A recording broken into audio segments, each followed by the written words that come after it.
Hello everyone, welcome back to the channel.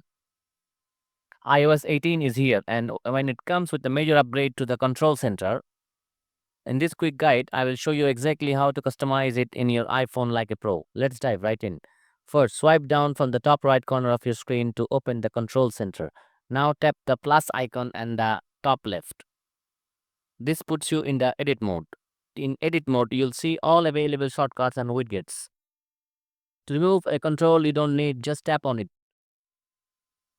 Want to change the size of control? You can set it to one grid for a smaller size or expand it up for 4 grids for a larger one.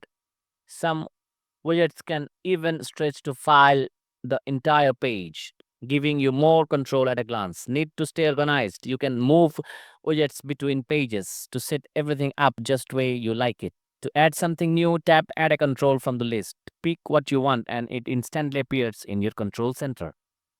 And here is a cool trick. If you want to delete a whole page, just remove all the widgets on it. Once it's empty, the page disappears automatically, and that's it. You now have full control over your control center on iOS 18.